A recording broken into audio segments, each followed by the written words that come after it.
ठीक है, स्टार्ट करते हैं।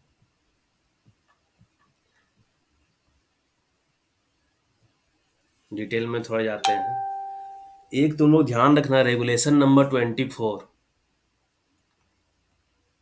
उसको इग्नोर नहीं करना है, देख लेना। रेगुलेशन नंबर 24 को अच्छे से देख लेना। और हम ये बोलेंगे, जो डिफिनेशन दिया हुआ है ना, डिफिनेशन का मेरा वीडियो जरूर देख लेना। 3-4 वीडियो है, हमको लगता है 2 घंटा में कंप्लीट हो जाना चाहिए। तो वो डिफिनेशन एक बार देख लोगे तो फिर 10 दिन तक भूलोगे नहीं, कंफर्म एग्जाम तक तो याद ही रहेगा। ठीक है ना? आज समझ लेते हो तो कभी नहीं भूलोगे। तो डिफिनेशन जरूर देख लेना वीडियो, सीएमआर का वीडियो से। और उसी में हम रेगुलेशन नंबर 24 वगैरह बताए हुए हैं, मतलब 10-11 भी देख ही लेना। वहाँ बोर्ड ऑफ माइनिंग एग्जामिनेशन और कमिटी का हम डिफरेंस पढ़ा दिए हैं अच्छे से। ठीक है, 10-11 मतलब रेगुलेशन नंबर जो 10th है बोर्ड ऑफ माइनिंग एग्जामिनेशन, वहीं पे हम कमिटी भी बता दिए हैं, दोनों का डिफरेंस करके हुए पढ़ाए हुए हैं। तो अच्छे से देख लेना वहाँ पे। और 24 नंबर रेगुलेशन देख लेना, क्योंकि वो सारा क्या है कि चीफ इंस्पेक्टर किसी का सर्टिफिकेट कैंसिल कर दे रहा है, ओवरमैन मैनेजर का, कि उसको इनकम्पिटेंट मान के, तो उसके बारे में दिया हुआ था। 24 देख लेना। और बाकी है कि 11 से लेके जो भी 25 तक रेगुलेशन नंबर है, 25-26, उसको रटवा दिए हैं ट्रिक से कि नंबर ऑफ अटेम्प्ट किस में है, 19 में, 20 में क्या है फीस, एक्सचेंज सर्टिफिकेट कितना में है, वो सारा चीज हम रटवा दिए हैं। 21 में, 22 में क्या है डुप्लीकेट, तो एक बार देख लेना। सेफ्टी कमेटी क्या है सर? वो सेफ्टी कमेटी पटेल सर बता देंगे। ठीक है। ये 258 नंबर रेगुलेशन हम उठाए हुए हैं कि appeal to the chief inspector, question आने का चांस बहुत ही ज्यादा है। 258 हो गया। 24 नंबर रेगुलेशन हो गया। और एक एक्ट का 22 नंबर। हाँ, एक्ट का 22 नंबर जो सेक्शन 22 है। ये तीनों में से एक ना एक क्वेश्चन जरूर आना चाहिए। ठीक है ना? ये तीनों में से, क्योंकि तीनों सिमिलर टाइप से है। और एक ये 24 वाले में, ये सब चारों क्या है, सिमिलर टाइप से है। तो हम 24 अभी नहीं बता रहे हैं। हो सकता है सेक्शन 22 तो पटेल से करवा ही दिए होंगे, फिर भी हम डिटेल नहीं जाएंगे, सिर्फ उसका मेन पॉइंट क्या है वो हम बताने जा रहे हैं। कि appeal to the chief inspector मतलब क्या, ये रेगुलेशन नंबर 258 में दिया हुआ है कि अगर रीजनल इंस्पेक्टर कोई भी ऑर्डर देता है ना किसी के अगेंस्ट में, तो वो आदमी क्या करेगा, रीजनल इंस्पेक्टर इस रेगुलेशन के तहत कुछ ऑर्डर देता है, तो वो आदमी क्या करेगा, चीफ इंस्पेक्टर के पास अपील करेगा। क्यों? क्योंकि रीजनल इंस्पेक्टर का बॉस कौन है, सभी रीजनल इंस्पेक्टर का बॉस कौन है, चीफ इंस्पेक्टर है। चीफ इंस्पेक्टर को बोलेगा कि आप जो भी रीजनल इंस्पेक्टर आदेश दिया है, ऑर्डर दिया है, वो गलत दिया हुआ है। आप उसको, तो चीफ इंस्पेक्टर के पास क्या पावर रहता है, वो मॉडिफाई कर सकता है, या बोलेगा नहीं आपके ऊपर जो भी आरोप लगाया गया है सही लगाया गया है, या कैंसिल कर सकता है। तो आदमी क्या करेगा, एग्रीव्ड पर्सन जो भी रहेगा, वो चीफ इंस्पेक्टर के पास, जैसे रीजनल इंस्पेक्टर आज कुछ उसको ऑर्डर देता है तो 15 दिन के अंदर वो चीफ इंस्पेक्टर के पास अपील करेगा। अब क्या है कि चीफ इंस्पेक्टर अगर कुछ ऑर्डर देता है, अब चीफ इंस्पेक्टर क्या है, मॉडिफाई कर रहा है, कंफर्म कर रहा है, कैंसिल कर रहा है। कैंसिल कर दिया तो कोई दिक्कत वाली बात नहीं है, कि वो आदमी जो भी, जिसके ऊपर जो आरोप लगा था वो आरोप से बरी हो गया। लेकिन अगर कैंसिल मतलब मॉडिफाई कर दिया, या बोल रहा है कि नहीं जो आपके ऊपर आरोप लगाया गया वो एकदम पूरा सही है, कोई दिक्कत वाली बात नहीं है, आप कुछ भी, जो भी सजा, मतलब रीजनल इंस्पेक्टर जिस केस में उसको दोषी पाया गया है कंफर्म कर रहा है, तो वो आदमी फिर क्या करेगा, within 20 days of the receipt of the order by the aggrieved person to the committee, मतलब क्या करेगा आदमी जो है, 20 दिन के अंदर,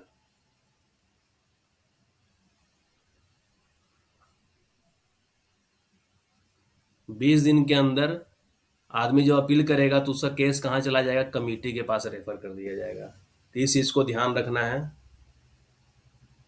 कि अगर कोई अपील कोई आदमी कर रहा है, अगर कोई ऑर्डर चीफ इंस्पेक्टर दिया गया है, तो मतलब रीजनल इंस्पेक्टर या कोई इंस्पेक्टर दिया है, तो चीफ इंस्पेक्टर के पास वो अपील करेगा, जिसके पास पावर है कंफर्म कर सकता है, मॉडिफाई कर सकता है, कैंसिल कर सकता है। तो कितने दिन के अंदर अपील करेगा?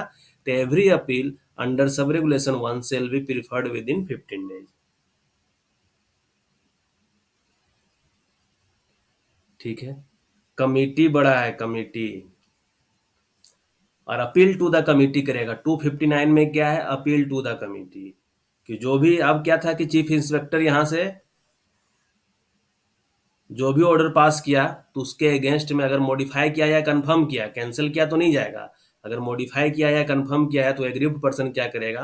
विद इन 20 डेज वो कमिटी के जो है ना सेक्शन 12 के अंदर कमिटी जो बनाया गया है तो उसके वहां पे वो अपील करेगा। ये दो डाटा तुम लोग को ध्यान रखना है। ये भी बहुत इंपॉर्टेंट है कि एग्जाम में पूछ सकता है सिंपल, कि माइंस एक्ट के 9A में क्या दिया हुआ है? तो ऑक्यूपेशनल हेल्थ और सर्वे के बारे में कहाँ दिया हुआ है? माइंस एक्ट में दिया हुआ है। और फिर बोल देगा कि सेक्शन 12 में क्या है? सेक्शन 12 में कमिटी के बारे में दिया हुआ है।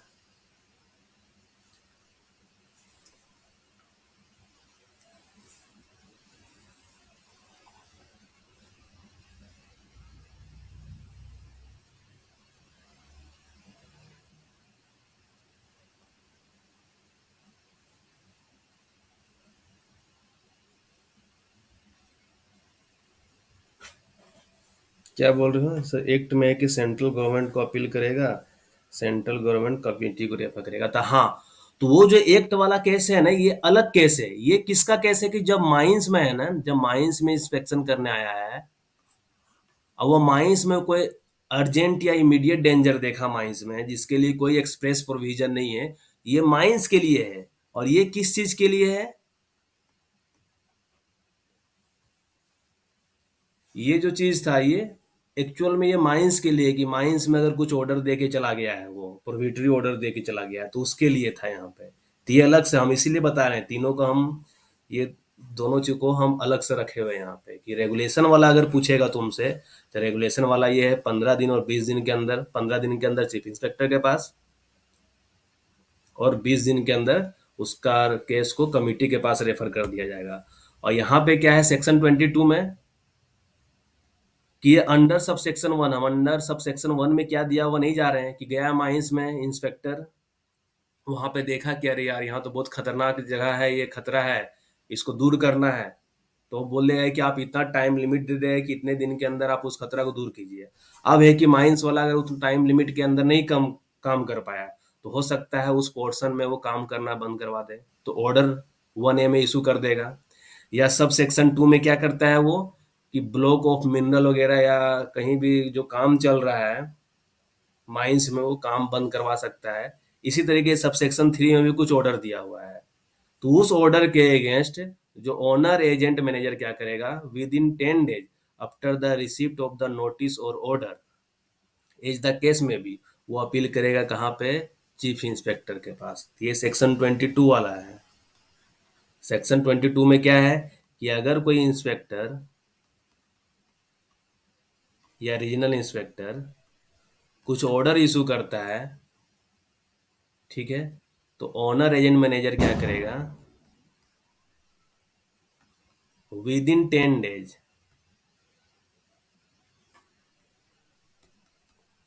विद इन 10 डेज वो चीफ इंस्पेक्टर के पास अपील करेगा। चीफ इंस्पेक्टर भी क्या कर सकता है, जो था सेम सिचुएशन यहाँ पे, कंफर्म कर सकता है, मॉडिफाई कर सकता है और कैंसिल कर सकता है।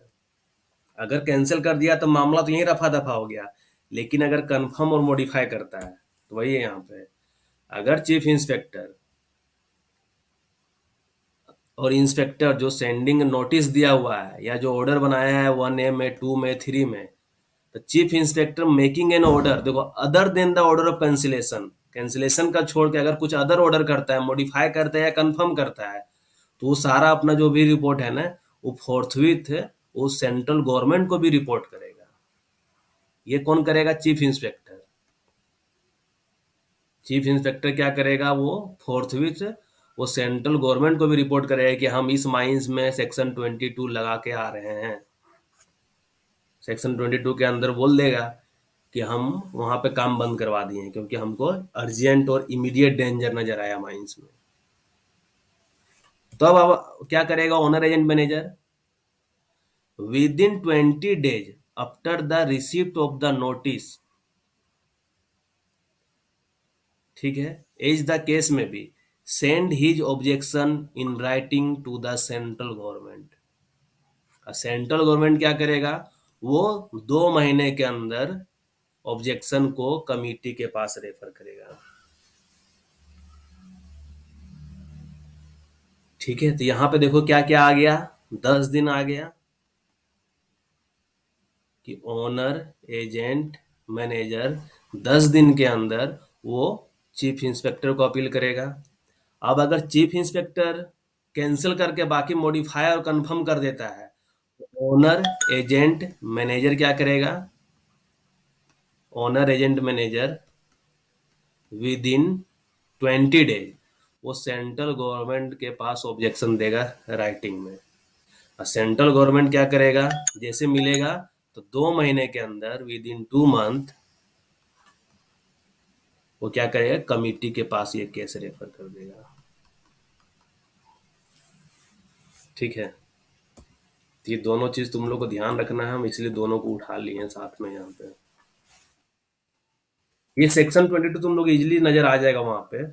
सेक्शन 22 का क्वेश्चन अगर आएगा ना तो लिख देगा क्लियरली, वहां पे लिख देगा कि as per mines act section 22 कि owner agent manager chief inspector के पास कितने दिन के अंदर अपील करेगा, तो 10 दिन के अंदर अपील कर देगा। और जब चीफ इंस्पेक्टर अगर कंफर्म करता है या मॉडिफाई करता है और आदमी अगर उससे सेटिस्फाई नहीं है ओनर एजेंट मैनेजर, तो ओनर एजेंट मैनेजर क्या करेगा, सेंट्रल गवर्नमेंट के पास रिटेन में अपना सारा चीज रखेगा। और सेंट्रल गवर्नमेंट क्या करेगा, जैसे उसको रिसीव होगा वो 2 महीने के अंदर केस को कमिटी के पास रेफर कर देगा। और यहाँ पे क्या था कि चीफ रेगुलेशन में 258 नंबर रेगुलेशन में, यहाँ पे देखो एग्रीव्ड पर्सन की बात कर रहा है। यहाँ क्या किया कि हो सकता है किसी का वो होता है ना, किसी को मेडिकल जांच वगैरह करवा दिया माइंस में कि ठीक है हम इस आदमी को मेडिकली जांच के लिए हम लेके जा, हम करवाना चाह रहे हैं, लग रहा है कि अनफिट आदमी है, और उसके बाद अगर कुछ उसके ऊपर एक्शन होता है तो वो सब का सिचुएशन यहाँ दिया हुआ है। तो इसलिए यहाँ पे देखो, यहाँ पे आदमी की बात कर रहा है, कोई आदमी यहाँ सफर हो रहा है, चीफ इंस्पेक्टर है ना, किसी आदमी के लिए यहाँ डिसीजन ले रहा है। और यहाँ चीफ इंस्पेक्टर क्या है, मतलब माइंस के लिए, माइंस में वो रोक लगा रहा है, माइंस में काम होने नहीं दे रहा है। ये माइंस को अनसेफ पाया, वो काम को बंद करवा दिया, वैसा वाला सिचुएशन यहाँ पे है। और यहाँ पे क्या है कि वो आदमी के बारे में, कोई पार्टिकुलर आदमी के बारे में वो जो भी चीज है डिसीजन लिया है। ठीक है, ये दोनों चीज ध्यान रखना है, क्योंकि ये तुम लोग बहुत लोग छोड़ दिए हो गया। और इसी तरीके का कुछ सिमिलर चीज है रेगुलेशन नंबर 24 में, तो उसको भी नहीं छोड़ना है। क्या हुआ डुबराज?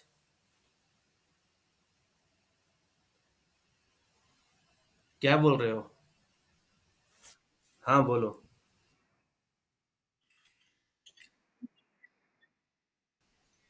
हाँ हाँ, वही तो हम बता रहे हैं, कोई आदमी के लिए है, वो माइंस के लिए है। हाँ हाँ हाँ, वही बता रहे हैं। ठीक है ना, ये भी सही बोला, तो कोई अच्छे से पढ़ा हुआ है। ये क्या है, सेक्शन 22 जो माइंस में प्रोहिबिटरी ऑर्डर लगा के चला जाता है, जो पटेल सर भी बताए होंगे। और ये क्या है, कोई आदमी के अगेंस्ट एग्रीव्ड पर्सन लिख रहा है, ठीक है ना, तो इस चीज को ध्यान देना है। और जो सेक्स और जो रेगुलेशन 24 दिया हुआ है, उसमें क्या दिया हुआ है, उसमें भी दिया हुआ है, उसमें है कि सर्टिफिकेट कैंसिल कर देगा वो, ठीक है ना। नहीं होता है कि माइंस से मान लो कुछ एक्सीडेंट आया, एक्सीडेंट हुआ, वो आया माइंस में इंस्पेक्शन करने के लिए, उसको लगा कि अरे यार ये तो मेरा सरदार है या मैनेजर है, इनकम्पिटेंट है, इसको सर्टिफिकेट इशू नहीं करना चाहिए था। तो उस केस में जो ऑर्डर इशू करेगा तो उसके अगेंस्ट वाला चीज रेगुलेशन नंबर 24 में दिया हुआ है। 24 का वीडियो अच्छे से देख लेना।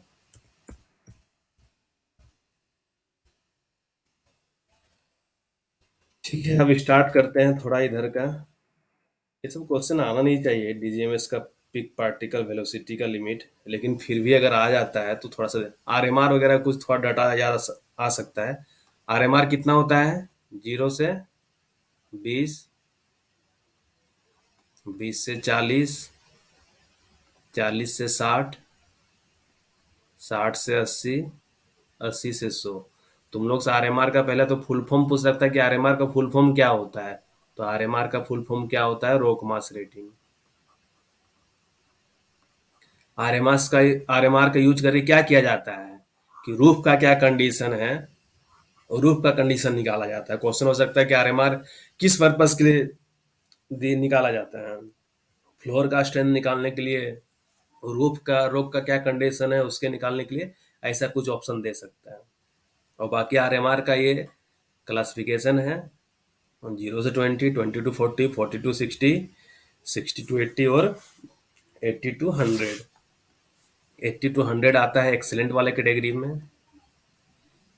ये आता है वेरी गुड, ठीक है ना। ये क्या हो गया? पुअर, वेरी पुअर, ठीक है ना। पुअर, फेयर, गुड, एक्सेलेंट, ये 5 रेटिंग आता है, तुम लोग को ध्यान में रखना है। RMR का है। RMR से एक न्यूमेरिकल बनता है।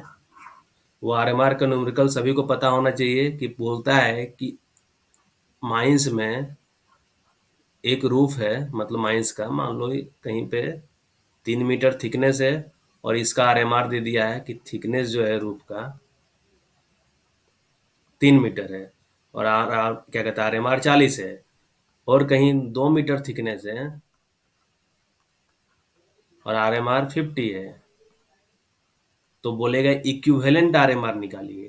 तो इक्विवेलेंट RMR क्या होगा? कंबाइन RMR क्या होगा? कंबाइन RMR क्या होगा? Thickness of first layer into RMR। मतलब ऐसा मान लो कि ये रूफ है का है, ठीक है ना, ये अंडरग्राउंड का गैलरी हो गया, ये रूफ हो गया। ये रूफ का थिकनेस 3 मीटर है और इसका RMR 40 दिया हुआ है।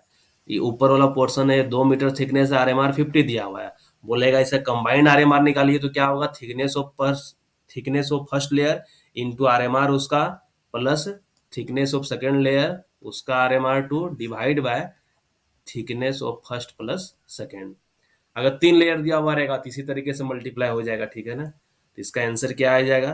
3 × 40 +2 × 50 डिवाइड बाय 3 + 2। डिवाइड किसे करना है? थिकनेस से डिवाइड करना है, क्योंकि RMR निकालना है। तो थिकनेस से डिवाइड क्या कर रहे हैं? तो एक्चुअल में थिकनेस थिकनेस वाला डाटा कट जा रहा है, ठीक है ना। ये नहीं कि तुम लोग RMR से डिवाइड कर देना, नीचे नहीं, नीचे हमेशा थिकनेस से डिवाइड करना है। जो चीज निकालने बोला है तो उससे डिवाइड नहीं करना है, यही ध्यान रखना।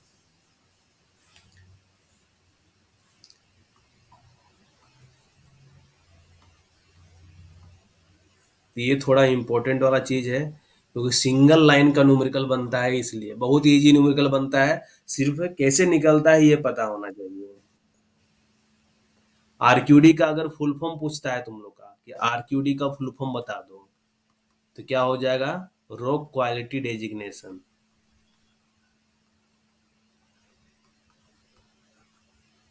अभी किसी का डाउट कमेंट में पूछ लो, ठीक है ना। रॉक क्वालिटी डेजिग्नेशन, RQD का फुल फॉर्म। RQD कैसे निकाला जाता है? जो भी कोर रहेगा उसका thickness greater than equal to 10 centimetre divide by length. ये UPMI में क्वेश्चन आया हुआ था, ठीक है ना।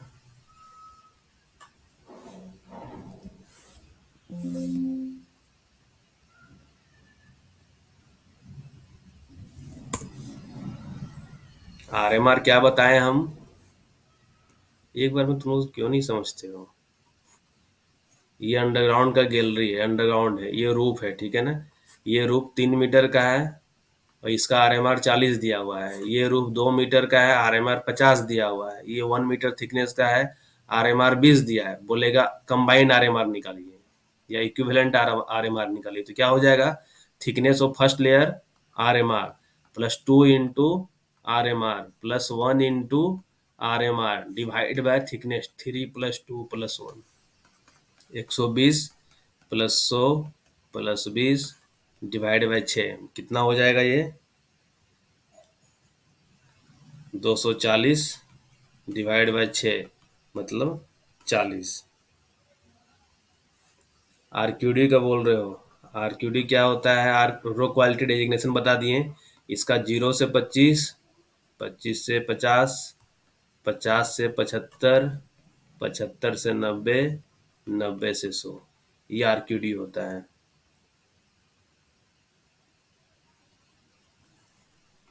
ये भी very poor, poor, fair, good, very good, ये कैटेगरी का होता है आरक्यूडी, ठीक है ना? ये आरक्यूडी का है। आरक्यूडी तुम लोग को पूछेगा एग्जाम में?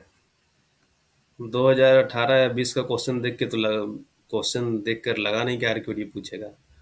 आरक्यूडी वैसे क्या, एक क्वेश्चन देख लो यूपीपीएससी वाला का।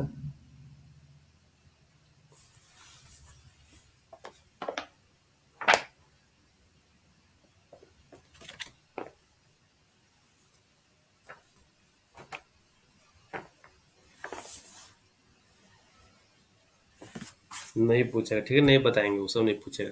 अब आ जा कुछ हम लोग और जो एमसीक्यू टारगेट लेके आए हैं वो करते हैं। कुछ कुछ बुक क्वेश्चन जो रेगुलेशन हम सोल्व किए होंगे, तो शायद उसको सारा आंसर पता होगा। जो सोल्व नहीं किए होंगे तो उसके लिए मेनली ये फॉर्मूला है। Type of hole pattern most commonly adopted in solid blasting. Solid blasting में कौन सा होल पैटर्न होता है? आरएमआर को न्यूमेरिकल बता दिए, फॉर्मूला क्या बताएं यार? Thickness of first layer into RMR of first layer plus thickness of second layer RMR of second layer, इस तरीके से जाएगा। Divide by thickness of first layer second layer जो रहेगा। ये कंबाइन आरएमआर का फॉर्मूला हो गया, इसको आर इक्विवेलेंट लीजिए। सॉलिड ब्लास्टिंग के लिए जो भी पैटर्न एडॉप्ट करते हैं वो वेज कट पैटर्न होता है, ठीक है, वेज कट। जो डिले डेटोनेटर यूज होता है सॉलिड ब्लास्टिंग में, are manufacture with delay number, कितना डिले नंबर तक का डिले डेटोनेटर बनता है? ए बी सी डी, कौन सा ऑप्शन होगा? 6 का ए, 0 6 नंबर तक का बनता है, ठीक है ना? तब ना जो बोलते हैं कि 150 मिली सेकेंड के अंदर फूट जाना चाहिए। कैसे? कि एक जो होता है 25-25 मिली सेकेंड का होता है।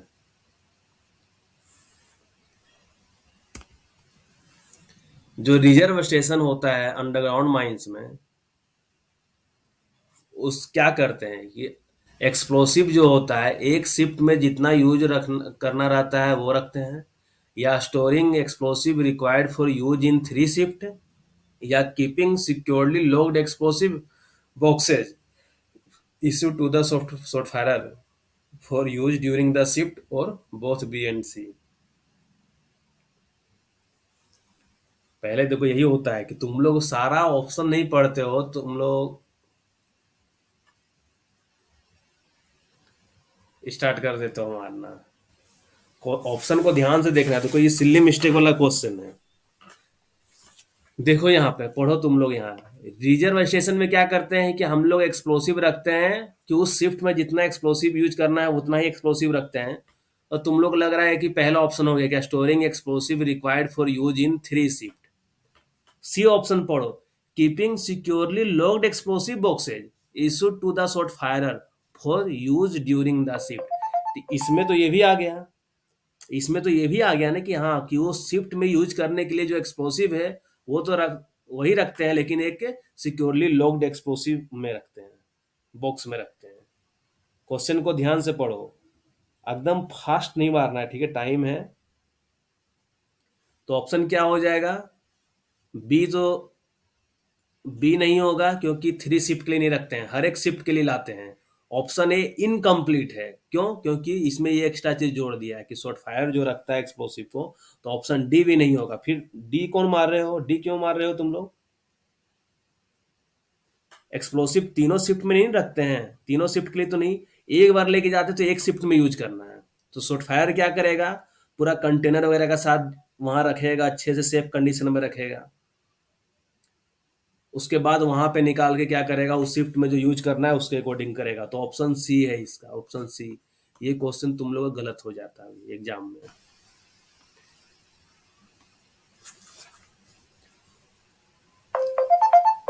परमिटेड एक्सप्लोसिव जो है वो सेफ है, क्यों? लो वीओडी है इसलिए, या लो स्ट्रेंथ है इसलिए, या वो सेटरिंग इफेक्ट प्रोड्यूस नहीं करता है इसलिए, या उसमें एक स्पेशल कूलिंग एजेंट होता है जो क्वेंच कर देता है फ्लेम और सेटिस्फाइड लेट डाउन टेस्टेज। तो क्या होता है कि जो परमिटेड एक्सप्लोसिव होता है वो डीजीएमएस के द्वारा जो स्ट्रिंजेंट टेस्ट होता है उसको पास करके आता है। और दूसरा क्या होता है, उसमें स्पेशल कूलिंग एजेंट होता है जो सोडियम क्लोराइड के रूप में होता है, रिएक्शन करके बनता है। तो फ्लेम को एक तरीके से ठंडा करके रखता है एक्सप्लोसिव ब्लास्टिंग होने के बाद। तो ऑप्शन डी हो गया, ठीक है। प्रोविजन रिगार्डिंग टेकिंग शेल्टर, ये कितने नंबर रेगुलेशन में दिया हुआ है? रेगुलेशन नंबर 183 से लेके 206 या 7 जो भी है, ये तुम लोग को ध्यान में रखना है कि सारा रेगुलेशन नंबर रटा हुआ होना चाहिए कि 183 में क्या है, 184 में क्या है, 185 में क्या है, ये सभी को पता होना चाहिए। 190 में क्या है, 190 में क्या है दिया हुआ है कि शॉर्ट फायरर के बारे में दिया हुआ है ना 190 में। 195 में क्या है?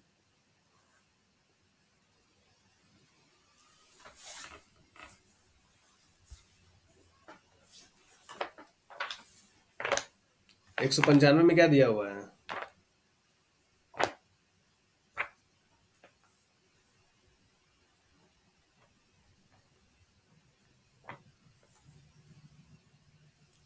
इलेक्ट्रिकली सेफ लिख रहे हैं।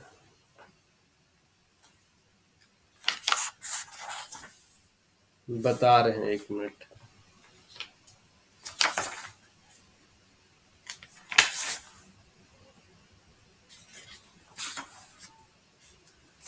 इलेक्ट्रिक शॉर्ट फायरिंग है 195 में, ठीक है। इलेक्ट्रिक शॉर्ट फायरिंग के बारे में 195 में दिया हुआ है। 206 में क्या दिया हुआ है? ये सभी तुम लोग वहां से वहां तक का रेगुलेशन नंबर ध्यान रखना है। 204 में मिस फायर दिया हुआ है। 204 में क्या दिया हुआ है? मिस फायर के बारे में दिया हुआ है। और 206 में किसके बारे में दिया हुआ है? 206 में दिया है duties of short fire at the end of his shift. तो 196 में क्या 196 में क्या दिया हुआ है? टेकिंग शेल्टर, ठीक है। और सीएमआर 206 में क्या दिया हुआ है कि शॉर्ट फायर का ड्यूटीज क्या है at the end of his shift.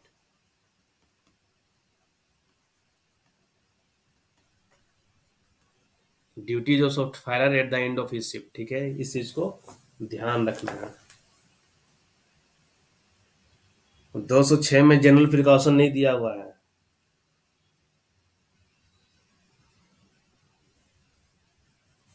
ठीक है, तो हम तो हमेशा ध्यान रखो ये 183 से लेके है ना 207 नंबर रेगुलेशन पर रटा हुआ होना चाहिए, रेगुलेशन नंबर के साथ में कि 183 नंबर में क्या है, 184 में क्या है, 185 में क्या है, ये सभी को पता होना चाहिए। इसमें से कौन सा है कि जो एक्सप्लोसिव का प्रॉपर्टीज नहीं है? वेलोसिटी ऑफ डिटोनेशन है, प्रॉपर्टीज है। डेंसिटी एक्सप्लोसिव का प्रॉपर्टी है। वाटर रेजिस्टेंस एक्सप्लोसिव का प्रॉपर्टी है। एयर गैप सेंसिटिविटी मतलब डेक चार्जिंग वगैरह जो करते हैं ना उसके बारे में बोल रहा है। तो एयर गैप सेंसिटिविटी भी एक्सप्लोसिव का प्रॉपर्टीज है। तो कलर कंसिस्टेंसी कि एक्सप्लोसिव किस कलर का है वो एक्सप्लोसिव का प्रॉपर्टी नहीं है, वो क्या होता है फिजिकल प्रॉपर्टीज में आता है। जब कलर के बारे में बात ही नहीं करते हैं कहीं एक्सप्लोसिव का तो ई हो जाएगा, ठीक है। Precaution for blasting in hot strata in open cast mine. Open cast mine में हम लोग ब्लास्टिंग इन हॉट स्टार्टा कितना नंबर रेगुलेशन में दिया हुआ है? Conducting blasting in fire areas कितना नंबर रेगुलेशन में दिया हुआ है? जल्दी से बताओ, पहले रेगुलेशन नंबर बताओ, क्योंकि ये सब नया नया रेगुलेशन ऐड हुआ है जो कि बहुत ही ज्यादा इंपॉर्टेंट है। कंडक्टिंग फायर मतलब conducting blasting in hot area या फायर एरिया, ये रेगुलेशन नंबर कितना में दिया हुआ है?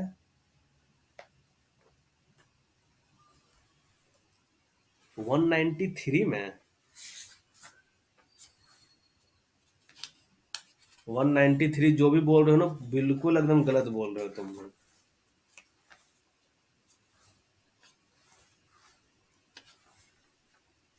रेगुलेशन नंबर जो 202 है वहां पे दिया हुआ है, ठीक है ना, रेगुलेशन नंबर 202 में दिया हुआ है। अब क्या बोल रहा है कि क्या हम लोग जो हॉट स्टार्टर में ब्लास्टिंग करेंगे तो हम लोग सिर्फ वहां पे ammonium nitrate fuel oil use करेंगे? ऑप्शन देखो। तो हम लोग ओनली सैलरी और इमल्सन एक्सप्लोसिव यूज करेंगे, ये सही है कि सैलरी और इमल्सन यूज करेंगे, एनफो बेस्ड एक्सप्लोसिव वहाँ यूज नहीं करेंगे।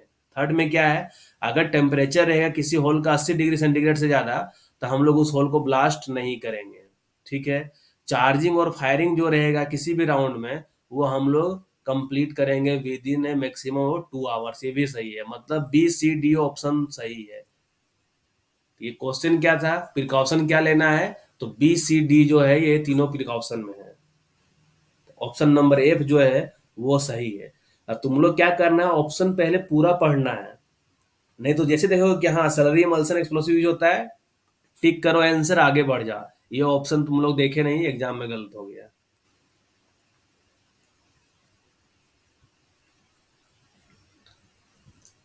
ये क्या है, पाउडर फैक्टर का कैलकुलेशन है अंडरग्राउंड माइंस के लिए। तो क्या दिया हुआ है कि कोल फेस 4 मीटर चौड़ा है, ये मान लो कोल फेस, ये 4 मीटर विड्थ हो गया इसका। हाइट जो है 2.5 मीटर हो गया, 4 मीटर विड्थ हो गया। और जो एडवांस हो गया जो अंदर जा रहा है ब्लास्ट, ये जो अंदर जा रहा है अंदर, ये 1 मीटर का, हर राउंड ब्लास्टिंग मूव करे 1 मीटर। और एक्सप्लोसिव जो यूज हो रहा है 6 kg एक्सप्लोसिव है, तो पाउडर फैक्टर क्या होगा, तो पाउडर फैक्टर क्या हो गया, लंबाई इंटू जो भी ऊंचाई इंटू जो भी डेप्थ है बोलो, लंबाई चौड़ाई ऊंचाई एल बी एच हो गया, इंटू क्या, डेंसिटी ऑफ रॉक, क्योंकि टन पर केजी में बोला हुआ है, डेंसिटी या स्पेसिफिक ग्रेविटी कितना दिया हुआ है कोयला का, 1.5 दिया हुआ है। तो 1.5 divide by 6 kg explosive use कर रहे हैं, तो कितना आंसर आ जाएगा, 15 × 60, ये कट गया मतलब 2.5, तो 2.5 टन पर केजी आंसर हो गया,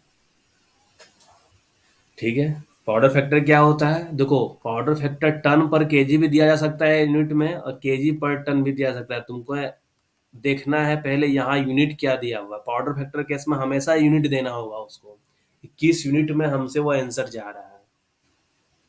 अगर यहीं पे केजी पर टन दिया हुआ रहता तो मेरा क्या होता है, आंसर पूरा उल्टा हो जाता, 1/2.5 हो जाता।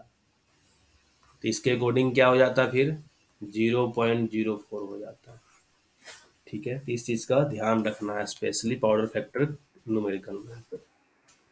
अब आ जाओ कि नो केज और container shall ordinarily contain more than, कोई भी जो केज और कंटेनर है कितना से ज्यादा एक्सप्लोसिव कैरी नहीं करेगा, कितना केजी से ज्यादा, 5 kg, 10 kg, 15 kg, 20 kg, 25 kg, क्या है उसका डाटा, कोई बोलो 10 kg, 5।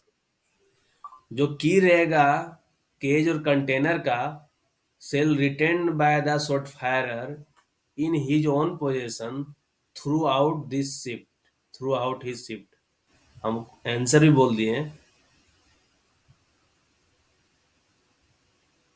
ये है ना शॉट फायर, यहाँ पे यहाँ डेस होगा, ठीक है ना, कि कौन वैसा यहाँ पे जो ऑप्शन दिया हुआ व्यक्ति है जो कंटेनर का की हमेशा शिफ्ट अपने पास ही रखेगा through out the shift.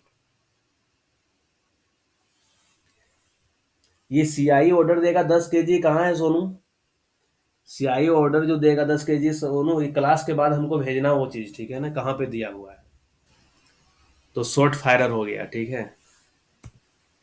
The explosive to be transported in bulk, जो एक्सप्लोसिव का ये क्वेश्चन बहुत ही ज्यादा इंपॉर्टेंट है, कि हम लोग चार्जिंग स्टार्ट करने वाले हैं, तो चार्जिंग स्टार्ट करने के विद इन कितने मिनट हम लोग एक्सप्लोसिव का ट्रांसपोर्टेशन करके चार्जिंग साइट पे लेके जाएंगे, ब्लास्टिंग साइट पे लेके जाएंगे। तो ये नहीं कि मान लो अगर 12 बजे ब्लास्टिंग करना है ना, 12 बजे ब्लास्टिंग करना है, तो हम लोग 11:30 से 12 बजे के बीच लेके आ जाएंगे एक्सप्लोसिव। ये नहीं कि हम लोग 11:15 बजे एक्सप्लोसिव लेके जाएंगे, नहीं। ठीक है, इस चीज का ध्यान रखना, यही यहाँ पे इसका मीनिंग यही निकलता है कि 30 मिनट के अंदर। डी कौन बोल रहा है यार? रट लो क्वेश्चन, अगर टाइम तुम लोगों को समझने का टाइम नहीं है तो रट लो इस क्वेश्चन को, कि 30 मिनट के अंदर एक्सप्लोसिव को, मतलब बल्क में लेके जाएंगे ब्लास्ट चार्जिंग साइट पे, चार्जिंग स्टार्ट करने के 30 मिनट के अंदर। ठीक है ना, ये ध्यान रखना। जो दो फायर एक्सटिंग्विशर रखते हैं, किस टाइप का रखते हैं? जो एक्सप्लोसिव व्हीकल में दो फायर एक्सटिंग्विशर होता है, वो किस टाइप का होता है? क्योंकि एक्सप्लोसिव व्हीकल में क्या चीज लेके जा रहे हैं? एक हम लोग एक्सप्लोसिव लेके जा रहे हैं,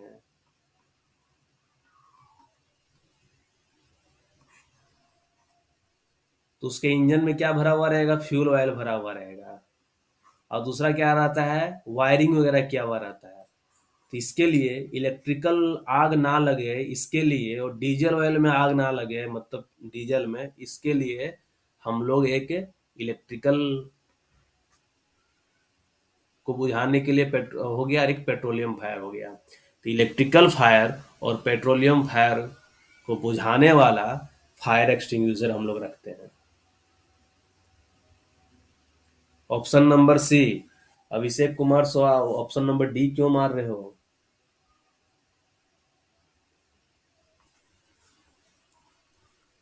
जो व्हीकल एक्सप्लोसिव ट्रांसपोर्ट करता है उसका स्पीड कितना से अधिक नहीं होना चाहिए?